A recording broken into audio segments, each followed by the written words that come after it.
Today, we're going to dive into something pretty incredible, an ancient system that views your body as this living, breathing map. And on this map, everything is connected. Your teeth to your organs, your health to the seasons, all of it guided by the five elements of the universe. So let me just ask you this. What if there was a hidden map inside you, a kind of blueprint that connects, say, one specific tooth to your lungs, or links your heart's energy to a particular time of year? Well, we're going to explore that very map and see what it might just reveal about our bodies. So here's our game plan. We'll start with the foundation, the five elements. Then we'll see how our organs are actually paired up. From there, we're going to zoom right into that super detailed map inside our mouths, connect it all to the yearly cycle of the seasons, and finally, we'll put all the pieces together to see the whole amazing picture. Okay, let's get right into the foundation of this entire system. It all, and I mean all of it, starts with a philosophy called Panchtatva, or the five great elements. The idea here is that everything in the universe, and that includes you and me, is made up of five core building blocks: space, air, fire, water, and earth. So real health isn't just about not being sick. It's about keeping these five elements inside of us in a beautiful, harmonious balance. Now, building on top of that elemental idea, the system introduces this really cool concept of duality inside our bodies. It's framed through the principles of Shiva and Shakti, almost like a dance of balance happening within us all the time. So check this out. Our organs get split into two groups. On one side, you've got the Shiva Tattva. These are the solid, core organs, and each one is tied to an element.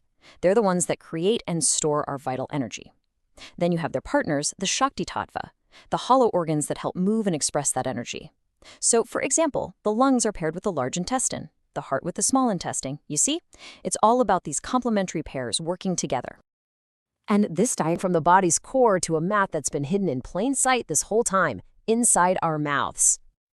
Just let that sink in for a second. The idea here is that your mouth isn't just for eating and talking.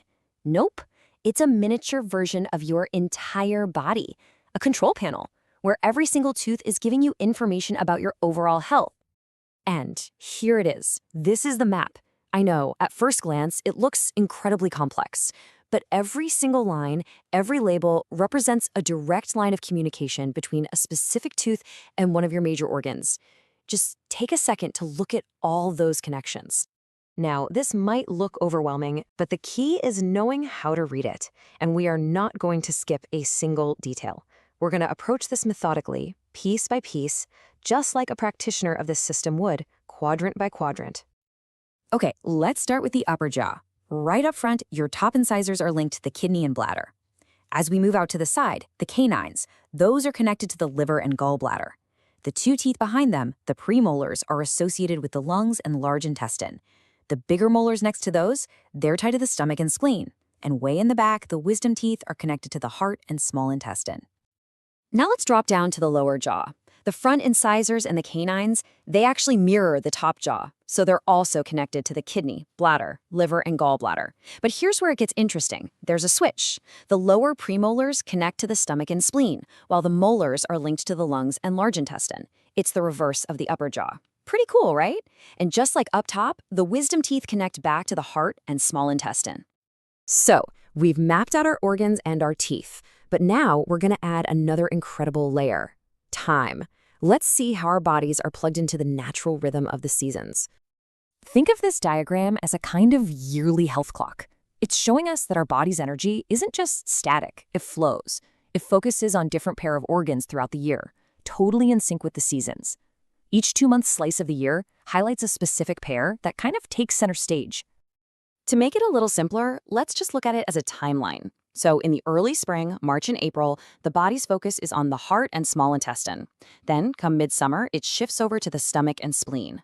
As autumn rolls in, the lungs and large intestine get the spotlight. And then, as we head into winter, the focus moves to the kidneys and bladder. It's a beautiful cycle. We've looked at the elements, the organ pairs, the teeth, and the seasons. So now, let's put this entire puzzle together and finally see the whole picture. And this right here is the biggest takeaway. These aren't just 4 separate ideas. They're 4 layers of one single, totally interconnected system.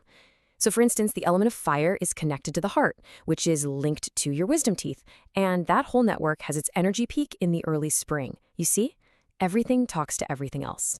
So, what does this actually mean in practice? Well, it's pretty profound. A problem, whether it's a little toothache or just feeling off during a certain season, isn't just an isolated thing. From this perspective, it's a signal, a message from that much larger interconnected network inside of you. So, I'll leave you with this question to think about. Now that you've seen this hidden map, this secret language of connection within your own body, how might you start to listen to its signals just a little bit differently?